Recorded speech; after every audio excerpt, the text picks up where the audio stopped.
Bismillahirrahmanirrahim. Assalamualaikum warahmatullahi wabarakatuh. Alhamdulillahirabbil alamin. Wa bihi nasta'inu ala umuri dunya waddin. Wassalatu wassalamu ala asyrafil anbiya'i wal mursalin wa ala alihi wa sahbihi wa man tabi'ahum bi ihsanin ila yaumiddin. Amma ba'd. Hadirin dan hadirat Bapak Ibu sekalian yang dirahmati oleh Allah Subhanahu wa taala. Alhamdulillah, pertama kita bersyukur kepada Allah Subhanahu wa taala atas semua karunia limpahan nikmat yang Allah berikan kepada kita semua. Kita berharap memohon kepada Allah Subhanahu wa taala semoga Allah Subhanahu wa taala menjadikan kita orang-orang yang selalu bisa istiqamah berada di atas kebaikan sampai nanti ajal dan kematian menjemput kita semua. Amin ya rabbal alamin. Bapak dan Ibu sekalian yang dirahmati oleh Allah Subhanahu wa taala, sebagaimana biasanya kita akan melanjutkan kajian kita, kajian fikih zikir, pembahasan berkenaan dengan zikir-zikir yang disyariatkan dalam syariat kita yang bersumber dari Al-Quran ataupun juga hadis-hadis yang sahih, yang mana pada pertemuan yang telah lalu, kurang lebih sekitar 2 pertemuan, kita telah membahas dan seingat ulun sudah selesai membahas tentang zikir Sayyidul Istighfar, keutamaannya beserta fikih dan juga kandungan yang terdapat di dalam zikir Sayyidul Istighfar. Pada kesempatan kali ini kita akan membahas lafaz zikir yang lain yang termasuk juga zikir yang di dalam riwayat Abu Dawud, lam yada'uhunna. Rasulullah sallallahu alaihi wasallam dikatakan oleh Abdullah bin Umar radhiyallahu taala anhu, sejak disyariatkannya zikir ini Rasulullah sallallahu alaihi wasallam tidak pernah meninggalkan zikir ini. Sejak disyariatkan zikir ini Rasulullah sallallahu alaihi wasallam diriwayatkan, disebutkan oleh Abdullah bin Umar radhiyallahu taala anhu dalam sebuah riwayat yang diriwayatkan oleh Imam Abu Dawud, lam yada'hunna Rasulullah sallallahu alaihi wasallam. Rasulullah tidak pernah meninggalkan zikir ini, terkhusus dalam rentetan zikir pagi dan petang. Jadi pada pagi hari dan pada petang hari Rasulullah tidak pernah meninggalkan zikir ini. Dan zikir ini adalah salah satu zikir kunci kita supaya terbebas dari berbagai macam masalah, baik itu di dunia ataupun juga kelak di akhirat. Kalau boleh ulun minta tolong dibagikan lafaz zikirnya.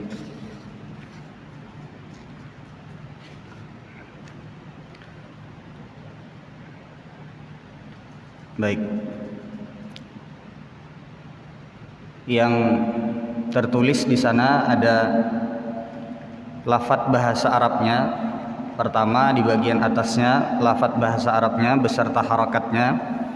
Kalau pian agak kesulitan membaca bahasa Arabnya atau kurang terbiasa, maka di bawahnya yang berwarna hitam dan kuning itu tulisan Latin tapi bahasa Arab.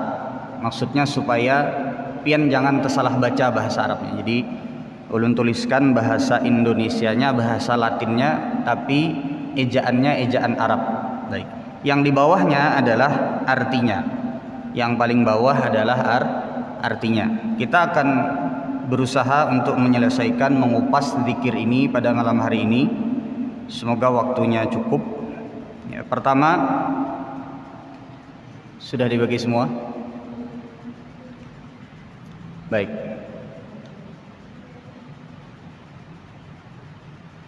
Baik, pertama kita akan membahas atau ulun akan bacakan lafaz zikirnya, kemudian setelah itu beserta terjemahannya. Yang Bapak atau Ibu yang sudah pegang kertas mungkin bisa melihat di lafaz bacaannya. Baik. Doa ini adalah doa permohonan kepada Allah Subhanahu wa taala untuk kita mendapatkan afiah, artinya terbebas dari segala macam masalah di dunia dan di akhirat. Dan ini salah satu kunci kebahagiaan seorang muslim, seorang mukmin, berzikir kepada Allah Subhanahu wa taala, yang di antara zikir yang diajarkan oleh Rasulullah sallallahu alaihi wasallam mengandung makna permohonan kepada Allah Azza wa Jalla agar kita ini hidupnya bahagia. Tidak ada masalah, ataupun kalau seandainya ada masalah kita tahu cara jalan keluarnya. Dan kalau seandainya dapat masalah pun, masalah tersebut akan mendatangkan pahala, bukan justru mendatangkan dosa karena kita tidak sabar terhadap masalah dan ujian tersebut. Di antara kunci kita bisa untuk bahagia di dunia adalah zikirin. Makanya Rasulullah sallallahu alaihi wasallam diriwayatkan sebagaimana yang ulun sebutkan tadi, kada suah tertinggal baik Nabi sallallahu alaihi wasallam itu zikir yang sekarang lafadznya ada di hadapan pian semua. Ulun akan bacakan lafadznya. Allahumma inni as'alukal afwa wal afiyata fid dunya wal akhirah. Allahumma inni as'alukal afwa wal afiyata fid dunya wal akhirah. Allahumma inni as'alukal afwa wal afiyata fi dini wa dunyaya wa ahli wa mali. Allahumma astur awrati wa amin rawati. Allahumma ihfadni min baini yadayya wa min khalfi wa an yamini wa an shimali wa min fawqi wa a'udzu bi'azamatika an ughtala min tahti. Ulun ulangi sekali lagi pala. Allahumma inni as'alukal afwa wal afiyata fid dunya wal akhirah. Allahumma inni as'alukal afwa wal afiyata fi dini wa dunyaya wa ahli wa mali. Allahumma astur awrati wa amin rawati. Allahumma ihfadni min baini yadayya wa min khalfi wa an yamini wa an shimali wa min fawqi wa a'udzu bi'azamatika an ughtala min tahti. Ulun akan bacakan atau akan terjemahkan secara singkat terlebih dahulu sebelum kita memasuki kepada kandungan dari zikir ini lebih dalam. Baik. Allahumma inni as'alukal afwa wal afiyata fid dunya wal akhirah. Ya Allah, hamba-Mu memohon kepada Engkau al-afwa, ampunan, kebaikan, wal afiyah, dan keselamatan. Al afiyah artinya keselamatan. Nanti ulun akan jelaskan keselamatan dari apa, kemudian maksudnya lebih dalamnya bagaimana. Tapi yang jelas kalau secara bahasa maka artinya adalah ya Allah, hamba-Mu memohon kepada Engkau ampunan, kebaikan beserta keselamatan. Keselamatan di mana? Fid dunya wal akhirah, di dunia dan di akhirat. Jadi minta ampunan kepada Allah, minta supaya hidup ini dapat kebaikan, minta supaya diselamatkan di dunia dan di akhirat. Ini habis kisah sudah baik. Minta selamat di dunia dan di akhirat, minta kebaikan di dunia dan di akhirat. Ini betapa agungnya kandungan dari zikir ini. Allahumma inni as'alukal afwa wal afiyata fi dini wa dunyaya wa ahli wa mali. Ya Allah, hamba-Mu memohon kepada Engkau ampunan, kebaikan, dan hamba-Mu memohon kepada Engkau keselamatan fi dini, keselamatan pada agama ulun ya Allah, wa dunyaya, dan keselamatan pada kehidupan dunia ulun, wa ahli, keselamatan pada keluarga ulun. Keluarga itu mencakup anak, istri. Kalau perempuan berarti suami, anak, istri, kemudian juga orang tua dan orang-orang sekitar kita, terdekat kita, kakak, adik, semua termasuk daripada ahli keluarga.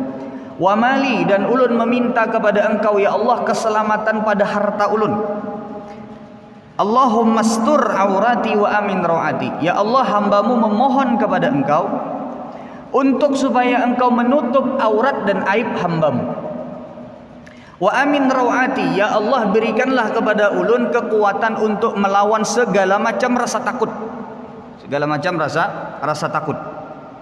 Allahumma ihfadni min baini yadayya. Ya Allah, ini permohonan meminta kepada Allah untuk dijaga dari segala macam sisi, Pak. Dari segala macam sisi. Sisi mana saja? Allahumma ihfadni min baini yadayya. Ya Allah, jagalah ulun dari segala macam keburukan, mara bahaya yang akan mungkin datang dari hadapan ulun. Karena bahaya itu mungkin saja datang dari hadapan kita, Pak. Wa min khalfi, dan juga bahaya dan keburukan yang mungkin akan datang dari belakang ulun. Kalau di hadapan mungkin kita bisa melihat. Kalau di belakang kebanyakannya kita kada melihat, Pak. Wa an yamini wa an shimali, dan keburukan, kejelekan yang mungkin akan datang dari sebelah kanan ulun. Wa an shimali, dan juga dari sebelah kiri ulun. Wa min fawqi, dan juga keburukan yang mungkin akan datang dari atas ulun. yang mungkin kita tidak lihat, yang mungkin kita tidak rasakan, tiba-tiba keburukan akan datang dari atas. Ya. Wa a'udzu bi'azamatika an uqtala min tahti. Dan ya Allah, hambamu memohon kepada engkau ya Allah, dengan segala macam keagunganmu dan kebesaranmu, dengan kemahaagungan dan kemahabesaranmu, agar engkau ya Allah melindungi hambamu agar supaya tidak terjerumus ke dalam mara bahaya yang berasal dari bawah. Jadi Paklah, ini kalau secara umumnya ini habis kisah kita meminta perlindungan kepada Allah, semuanya tercakup dalam doa ini. Perlindungan dunia, perlindungan akhirat dari segala macam keburukan yang mungkin bisa datang dari depan, dari belakang, sebelah kanan, sebelah kiri, bagian atas, bagian bawah. Semuanya kita minta perlindungan dari Allah dari masalah yang mungkin akan mendatangi kita dari segala macam penjuru. Dan hadis ini adalah hadis yang sahih, diriwayatkan oleh Ibnu Majah. Artinya hadis ini pian jangan khawatir kalau hendak mengamalkan hadis ini. Ini hadisnya adalah hadis yang bisa kita jadikan sebagai amalan, sandaran dalil, dan hadisnya adalah hadis yang dinyatakan oleh para ulama sahih, paling tidak sampai derajat hasan. Artinya bisa dijadikan untuk amalan pian sehari-hari. Baik, kita akan coba untuk bahas, mengupas satu persatu lafaz dari doa ini, lafaz dari hadis ini lebih dalam. Kenapa sampai doa ini disebut oleh para ulama adalah sebagai doa seorang hamba yang meminta kepada Allah untuk terbebas dari segala macam masalah, yang sampai Rasulullah SAW kada suah tertinggal. Rasulullah itu kan luar biasa, Pak. Segala macam amalan kebaikan itu beliau lakukan, insya Allah akan terlindung dan Allah akan lindungi beliau dari segala macam mara bahaya. Masih saja beliau itu membaca doa ini, dan kata Ibnu Umar tidak pernah tertinggal pada pagi dan petang hari. Baik, kita akan coba untuk menjelaskan makna atau kandungan dari hadis ini secara lebih terperinci.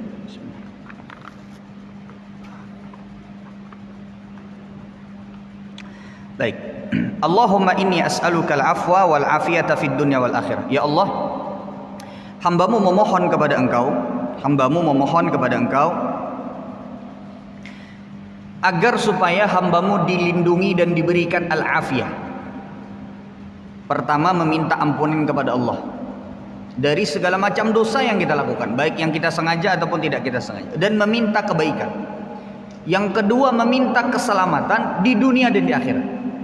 Al-afiyah artinya adalah keselamatan, baik. Selamat dari apa? Dari segala macam keburukan yang mungkin akan menimpa kita. Semuanya.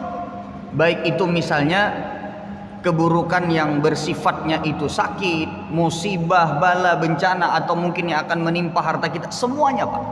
Baik itu juga di dunia ataupun kelak juga di akhirat. Kita meminta kepada Allah keselamatan dari segala macam keburukan. Karena di antara kita, na'udzubillah min dalik, mungkin Allah Subhanahu wa taala ada yang menguji kita semua, ada yang diuji oleh Allah Subhanahu wa taala dengan keburukan. Ada yang silih berganti Pak ujian itu. Pertama menimpa diri, habis menimpa diri, menimpa istri, habis menimpa istri, menimpa anak, habis menimpa anak, kemudian menimpa orang tua misalnya, habis menimpa orang tua, menimpa harta. Silih berganti seperti itu. Kalau seandainya ada orang yang diuji oleh Allah Subhanahu wa taala dengan ujian yang demikian, maka perlu untuk mengintrospeksi dirinya. Mungkin bisa jadi salah satu sebabnya adalah dia tidak pernah meminta perlindungan kepada Allah dari segala macam mara bahaya dan keselamatan sebagaimana yang diminta oleh Rasulullah di dalam doa ini. Jadi mungkin salah satu sebab seseorang itu selalu ditimpakan ujian oleh Allah Subhanahu wa taala kepada dirinya, kepada orang-orang terdekatnya, hidupnya aur ujian terus dari awal sampai akhir. Mungkin salah satu sebabnya adalah karena dia lalai terhadap doa yang diajarkan oleh Rasulullah agar seseorang meminta keselamatan kepada Allah dari segala macam mara bahaya. Allahumma inni as'aluka al-afwa wal afiyata fid dunya wal akhirah. Secara umum meminta kepada Allah Subhanahu wa taala keselamatan di dunia dan di akhirat. Ini permintaan secara global. Permintaan secara global. Jadi berdoa itu pian boleh secara global, boleh secara terperinci. Ulun ulangi Pak, di antara faedah yang disebutkan oleh para ulama dari hadis ini atau dari riwayat lafaz zikir ini adalah berdoa itu pian boleh meminta secara global atau secara umum. Misal seperti doa-doa yang umum bala Rabbana atina fid dunya hasanah wa fil akhirati hasanah wa qina adzabannar. Makanya sebagian orang menamakan doa ini sebagai doa sapu jagat. Artinya semua, Rabbana atina fid dunya hasanah, di dunia minta kebaikan, di akhirat minta kebaikan, dijauhkan dari api neraka. Ini doa secara umum, Pak. Bolehkah berdoa secara terperinci? Boleh. Bahkan boleh digabungkan sebagaimana di dalam hadis ini. Awalnya pian meminta secara umum, ya Allah, hambamu memohon kepada engkau keselamatan, memohon kepada engkau kebaikan dalam kehidupan dunia dan akhirat. Ini umum, hidup di dunia, hidup di akhirat. Kenapa nang kita minta keselamatan nih? Ini secara umum. Lalu diperincikan oleh lafadz yang berikutnya. Apa perinciannya? Kemudian lafadz yang berikutnya, Allahumma inni as'alukal afwa wal afiyata fi dini. Ya Allah, hambamu memohon kepada engkau untuk supaya engkau memberikan perlindungan, memberikan ampunan kepada hambamu dan beserta keselamatan nomor satu, Pak, dalam masalah agama. Jadi Pak Ai, Bapak Ibu sekalian yang dirahmati oleh Allah Subhanahu wa taala, mungkin sebahagian dari kita rancak meminta keselamatan dalam perkara dunia, supaya jangan garing, supaya hartanya dilindungi, kemudian supaya keluarganya dilindungi. Tapi sebahagian dari kita lalai terhadap meminta perlindungan terhadap agamanya. Padahal agama, iman itu nang paling penting. Pian kehilangan seluruh dunia ini, asalkan jangan kehilangan keimanan, Pak, insya Allah ujung hidup pian bahagia. Tapi kalau seandainya pian mempertahankan seluruh dunia tapi kehilangan keimanan, ini nang pasti sengsara. Ini yang pasti sengsara. Makanya diantara yang nomor satu, Pak, yang harus kita perhatikan, jangan sampai kita lalai dari meminta perlindungan kepada Allah untuk kita diselamatkan darinya, adalah agama dan keimanan kita. Agama ini, Pak, jangan sampai, karena iman itu, Pak, turun naik, bahkan bisa hilang. Kata Rasulullah SAW dalam sebuah hadis, yusbihur rajulu mu'minan wa yumsi kafiran. Ada orang di akhir zaman, kata Rasulullah SAW, ada orang di akhir zaman yang dia pada pagi hari beriman, lalu pada sore hari dia menjual agamanya, dia kafir, keluar dari agama Allah. Han, Mbak, bayangkan, kadalah waspai antara pagi lawan sore. Bahkan sebaliknya, kata Rasulullah SAW, yumsi mu'minan wa yusbihu kafiran. Ada orang yang pada sore hari, pada petang hari dia beriman, kemudian pada subuh harinya dia kafir, keluar dari agama Allah. Yabi'u dinahu bi'aradin minad dunya. Dia menjual agama Allah hanya dengan perkara dunianya. Nah, ini jadi di antara hal yang nomor satu, Pak, sebenarnya kita meminta perlindungan kepada Allah adalah agama kita, Pak.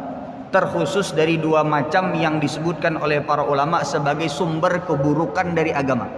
Yang pertama adalah fitnah syahwat yang berhubungan dengan perut, kemaluan. Kemudian yang berikutnya adalah fitnah syubhat, yaitu adalah fitnah kerancuan di dalam masalah agama, yang sebahagian dari kita mengira adalah sebuah kebaikan, tapi ternyata misalnya kada diajarkan oleh Nabi SAW.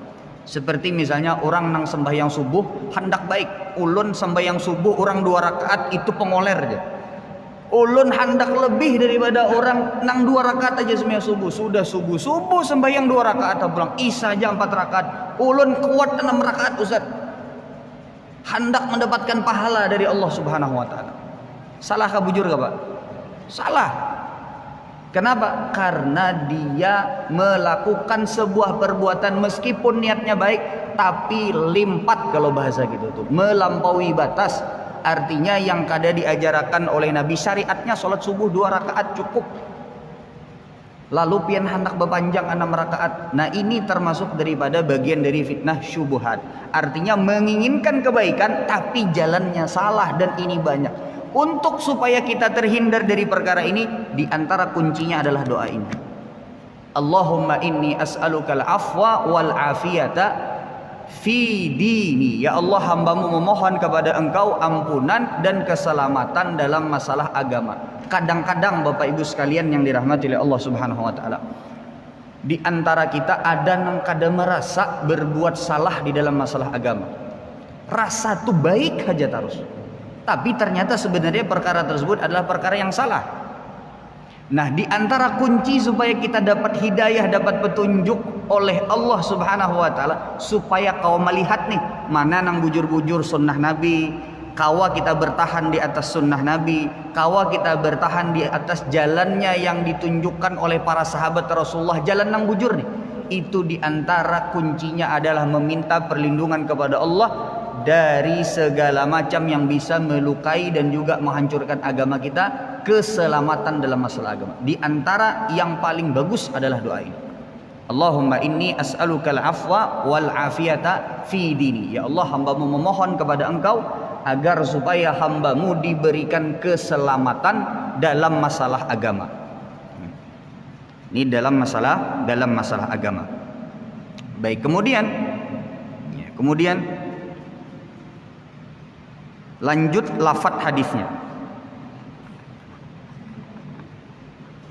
Dan ini Bapak Ibu sekalian yang dirahmati Allah, di antara faedah yang disebutkan oleh para ulama dari hadis ini adalah bahwa hadis ini juga berkenaan tentang ujian yang Allah timpakan kepada seorang hamba.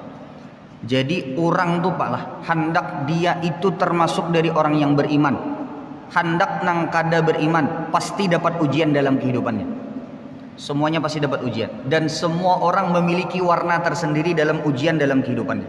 Ada nang ujiannya di rumah tangga, ada nang ujiannya pada hartanya, ada yang ujiannya pada anaknya, ada yang ujiannya pada orang tuanya, macam-macam ujian. Tapi perbedaan yang sangat mencolok antara orang yang beriman dengan tidak beriman adalah ketika pada saat mereka diuji oleh Allah dan pada saat mereka keluar dari ujian tersebut. Orang yang beriman, Allah akan bimbing mereka untuk melewati ujian tersebut dengan kesabaran sehingga pahalanya bertambah pada saat ujian. Keluar dari ujian tersebut, pahala banyak, derajat naik di sisi Allah.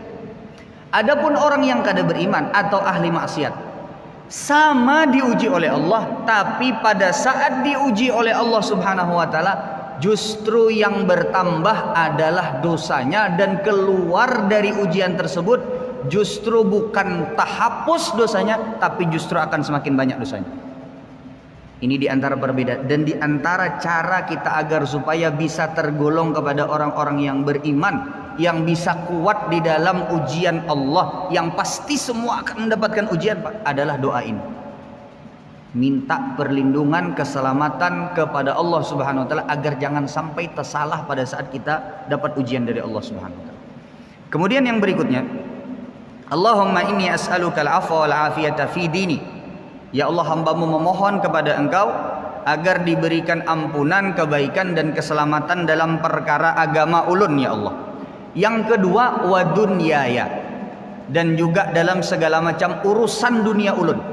Minta perlindungan kepada Allah agar supaya Allah melindungi segala macam urusan dunia kita. Jadi bukan cuma sekedar akhirat saja, tapi kita juga meminta kepada Allah Subhanahu wa taala untuk dilindungi dalam perkara dunia. Salahkah kita meminta dunia? Kada, Pak. Bahkan yang namanya dunia itu, Syekhul Islam Ibnu Taimiyah rahimahullah, beliau pernah menyebutkan perumpamaan yang indah terhadap dunia nih, Pak. Jadi semua kita nih, Pak, ditakdirkan untuk mencintai dunia. Tidak ada di antara kita yang tidak mencintai harta. Tidak ada di antara kita yang tidak terpatri dalam dirinya kecintaan terhadap dunia. Orang banyak duit senang, itu termasuk dari sesuatu yang mungkin manusiawi. Orang bahagia memiliki keluarga yang indah, keluarga yang bahagia itu sesuatu yang manusiawi. Nah, tapi semuanya itu Syekhul Islam Ibnu Taimiyah rahimahullah pernah menyebutkan sebuah perumpamaan yang indah. Kata Syekhul Islam, dunia itu ibarat kamar mandi lawan WC, Pak. Dunia itu ibarat kamar mandi lawan WC. Pian tidak akan pernah bisa hidup tanpa kamar mandi dan WC. Tapi tidak ada orang yang hendak salawasan bagana di WC dan di kamar mandi. Betul apa tidak? Ini perumpamaan Syekhul Islam Ibnu Taimiyah, dan ini perlu kita cermati bersama. Dunia itu sementara aja kayak pian di WC, kayak pian di kamar mandi. Ibaratkannya tuh, Pak, kada mungkin kita nih hidup tanpa ada yang namanya kamar mandi, WC, jamban dan lain sebagainya untuk membuang hajat, untuk kita membersihkan diri. Kada mungkin baik kita hidup tanpa ada tempat tersebut. Tapi juga tidak mungkin seorang manusia yang normal hidup hendak belalawasan di kamar mandi terus. Artinya mungkinlah pian kada usah seminggu, seharian aja pian di dalam WC. Berkunci pian dalam WC. Kemudian habis itu di dalam WC pian seharian. makan di dalam WC, minum di dalam WC sehari aja. Hakun lah pian. Nyata kada hakun pai. Manusia normal tidak akan pernah melakukan hal tersebut. Apalagi sampai seminggu, apalagi sampai setahun di dalam WC aja hidup. Kada mungkin. Dan ini termasuk dari hal yang harus kita sadari. Makanya kata Syekhul Islam Ibnu Taimiyah, dunia itu seperti WC dan seperti kamar mandi. Kita membutuhkannya dan memerlukannya. Bahkan kita ditakdirkan untuk mencintai dunia. Semua dari kita mencintai dunia. Bohong kalau ada orang yang tidak mencintai dunia, Pak. Semua pasti mencintai dunia. Tapi orang yang beriman menjadikan dunia tersebut tempat di mana dia menyadari dia tidak akan lama di sana. Makanya Bapak Ibu sekalian, dan salah kalau seandainya orang tidak memperhatikan dunianya. Makanya ada suatu riwayat yang diriwayatkan oleh Al-Imam Al-Bukhari. Ada sebuah kejadian, Pak. Jadi dulu di awal-awal hijrah kaum muslimin, Rasulullah SAW mempersaudarakan antara orang-orang muhajirin dan ansor. Ada dua orang yang disaudarakan, kemudian sebahagian dari mereka memang betul-betul disaudarakan, bahkan di luar daripada muhajirin dan ansor. Di antara yang disaudarakan oleh Rasulullah, artinya dijadikan kakak adik. Kalau ada yang bermasalah pada kakaknya, maka adiknya yang membantu. Begitu pula sebaliknya. Di antara yang dipersaudarakan oleh Rasulullah SAW, diikat sebagai tali persaudaraan terkhusus, artinya kan semua kaum satu sama lain.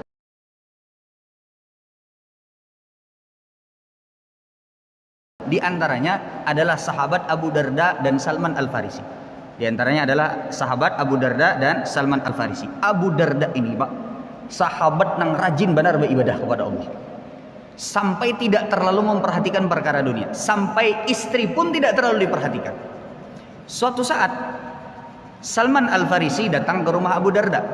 Suatu saat Salman Al-Farisi datang ke rumah Abu Darda. Lalu kemudian dia mendengar istrinya Abu Darda berkata dari balik rumah, dia sudah tidak kuat lagi.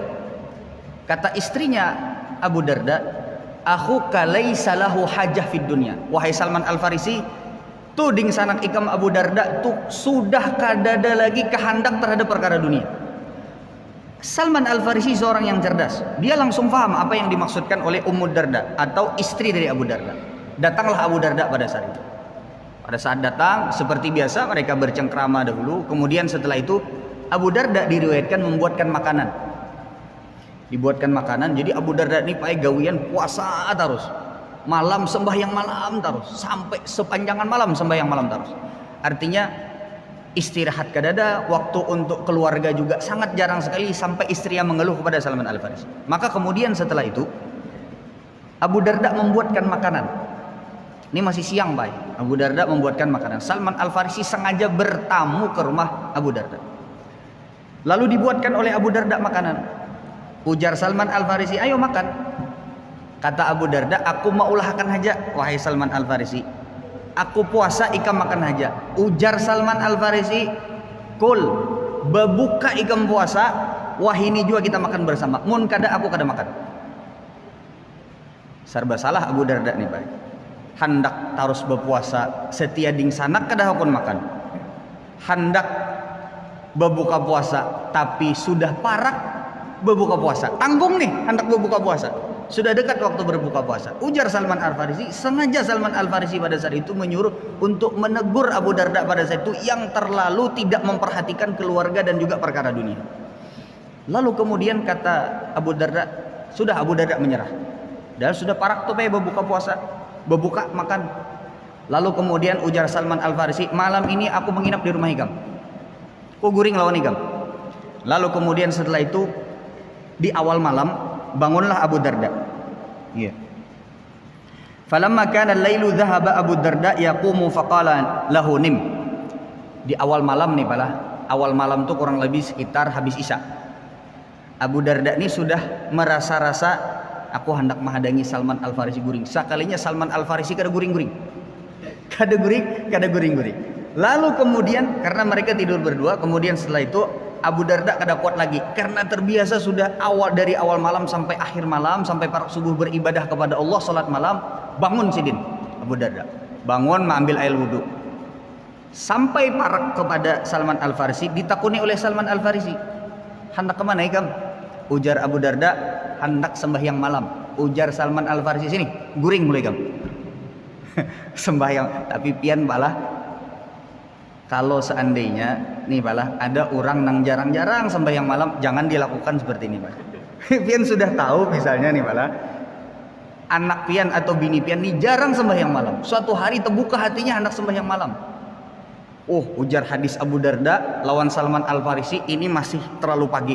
Oh bini kok sini guring dulu kamu. Jangan. Kalau dia jarang sholat malamnya, ini Abu Darda kisahnya setiap malam berlaku seperti ini. Lalu kemudian setelah itu ditariklah oleh Salman Al Farisi. Guring dulu kamu, ujar Salman. Kemudian tengah malam bangun. Ujar Salman Al Farisi, hendak kemana? Hendak sembahyang malam. Ditarik pulang, guring mulai kamu. Sampai sepertiga malam terakhir. Baru setelah itu diizinkan oleh Salman Al Farisi. Nah, jar Salman Al Farisi sepertiga malam terakhir, mun hendak sembahyang malam, wah ini kamu sembahyang malam. Lalu kemudian setelah itu fasallaya jami'an faqala lahu Salman, lalu kemudian setelah itu mereka salat bersama. Salman salat, kemudian juga Abu Darda salat, tapi sudah di sepertiga malam terakhir, kada lagi di awal malam sebagaimana kebiasaan Abu Darda. Lalu Salman Al Farisi mengatakan, "Inna li rabbika 'alaika haqqan." Wahai saudaraku, sungguh Allah itu memiliki hak atas dirimu. Artinya kita beribadah kepada Allah itu ada hak Allah yang harus kita tunaikan. Wa inna li nafsika 'alaika haqqan. Tapi dirimu juga punya hak untuk beristirahat. Wa inna li ahlika 'alaika haqq. Dan untuk keluargamu kau juga harus tunaikan hak mereka. Segala macam hak istri, dari misalnya bercengkerama, berbicara, mendengarkan keluh kesah istri dan lain sebagainya, itu juga perlu ditunaikan. Karena itu juga termasuk daripada hak istri. Apalagi bini pian ketujuh bemamai, itu kalau seandainya ditahan Pak bisa stres ini. Jadi bila bini pian bemamai, dengarkan aja. Itu termasuk dari ibadah dari seorang suami. Ya, itu termasuk dari ibadah dari seorang suami. Pian bilanya sudah tahu bini itu pai lapah.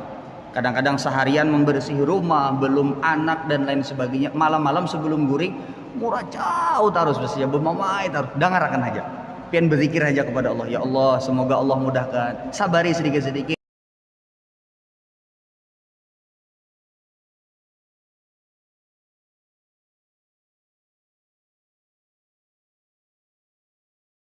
Kadang-kadang mulah laki kada betah di rumah. Harus sama-sama menyadari hak dan kewajiban masing-masing. Nah, kemudian Bapak Ibu sekalian yang dirahmati Allah, kata Salman Al Farisi, wa inna li ahlika 'alaika haqqan. Keluargamu juga wahai Abu Darda memiliki hak atas dirimu. Jangan hanya hak Allah yang kau tunaikan, tapi hak keluargamu dan hak atas dirimu itu kau lalaikan. Nah, ini termasuk perkataan yang sangat indah sekali. Fa'ati kulladzi haqqin haqqahu, maka bisa-bisalah engkau membagi masing-masing hak Allah kau tunaikan, hak untuk dirimu kau juga tunaikan, hak untuk anak dan istrimu juga harus ditunaikan. Karena setiapnya, kata Salman Al Farisi, memiliki hak yang harus ditunaikan. Lalu kemudian Abu Darda ini merasa, masa sih seperti itu? Lalu beliau datang kepada Nabi SAW. Lalu melaporkan kejadian tersebut. Rasulullah, ulun disuruh Salman Al Farisi berbuka puasa, ulun disuruh sembahyang sepertiga malam terakhir. Lalu kemudian dia mengatakan, sesungguhnya hak Allah atasmu harus ditunaikan, hak dirimu atas engkau harus ditunaikan, hak keluargamu atas dirimu harus ditunaikan, semua harus ditunaikan dengan porsinya masing-masing. Bujurlah ini wahai Rasulullah. Maka kata Rasulullah SAW, Shadaqa Salman. Kalau begitu kejadiannya, maka betullah saudaramu Salman Al Farisi. Dan ini ditakrir oleh Rasulullah SAW dan dibenarkan oleh Rasulullah SAW. Ini adalah hadis yang sahih, diriwayatkan oleh Al-Imam Al-Bukhari. Berapa menit lagi Pak? Berapa menit lagi? Berapa? 3 menit. Baik. Nah, ini kenapa tadi kita memohon kepada Allah Subhanahu wa taala bukan hanya keselamatan di dunia, tapi juga bukan hanya keselamatan di akhirat, keselamatan agama, tapi juga keselamatan dunia. Bukan berarti orang yang meminta keselamatan dunia itu cinta dunia benar, kan? Tapi juga kita punya sesuatu yang harus kita tunaikan dari perkara dunia kita. Nah, ini diantara yang terkandung dalam diantara yang terkandung dalam zikir ini. Kemudian setelahnya, di antara perkara dunia, kan tadi ulun sampaikan bahwasanya mulai dari yang umum dulu, baru kemudian terperinci, kemudian menjurus kepada perkara yang khusus. Rasulullah Shallallahu Alaihi Wasallam menyebutkan ada dua hal di antara perkara dunia yang paling berpengaruh dalam kehidupan kita, yang termasuk paling penting dalam kehidupan kita. Ada dua disebutkan oleh Rasulullah SAW. Adalah, ya Allah, hambamu memohon kepada engkau, meminta perlindungan, meminta keselamatan dalam perkara akhirat, dalam perkara agama, kemudian dalam perkara dunia, yang di antara yang paling penting adalah dua hal. Yang pertama adalah ahli wa mali. Yang pertama keselamatan dalam masalah keluarga, supaya keluarganya harmoni, sakinah, mawaddah, kemudian juga ada rahmahnya, ada kasih sayangnya, ada bekelahian taruh setiap hari. Supaya di keluarga itu anaknya misalnya terjamin kebaikannya, supaya dilindungi oleh Allah Subhanahu wa taala dari segala macam kekawanan yang buruk, dari segala macam pengaruh lingkungan yang buruk. Maka kita memohon kepada Allah untuk meminta perlindungan untuk keluarga kita, wa ahli wa mali, dan juga harta. Jadi dua hal ini Pak dalam perkara dunia yang disebutkan di dalam hadis ini, yang paling penting, yang paling banyak berpengaruh dalam kehidupan kita itu adalah keluarga, yang kedua adalah harta. Keluarga, yang kedua adalah harta. Ini termasuk yang paling berpengaruh dalam kehidupan kita dan termasuk yang paling penting dalam kehidupan kita. Ada orang yang hartanya banyak tapi keluarganya amburadul, bahagialah Pak, kada bahagia. Makanya keluarga itu termasuk dari perkara yang nomor satu kalau dalam perkara dunia, yang Nabi SAW mengajarkan kepada kita untuk meminta perlindungan kepada Allah. Baik, singkatnya kemudian setelahnya, Allahumma stur awrati, ya Allah, hambamu memohon kepada engkau untuk supaya engkau menutupi segala macam auratku. Apa yang dimaksudkan dengan aurat? Para ulama menyebutkan aurat itu ada dua. Habis kah sudah? Bang Rudi habis kah? Belum. Baik.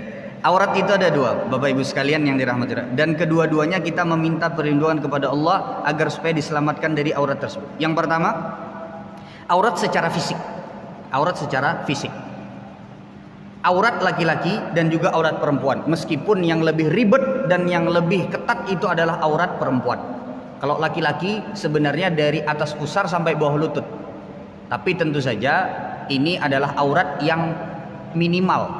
Artinya jangan juga pian sembahyang mentang-mentang auratnya, mentang-mentang auratnya disampaikan dari pusar sampai ke bawah. Lalu pian datang ke masjid bersalawar 7/8. Jangan juga.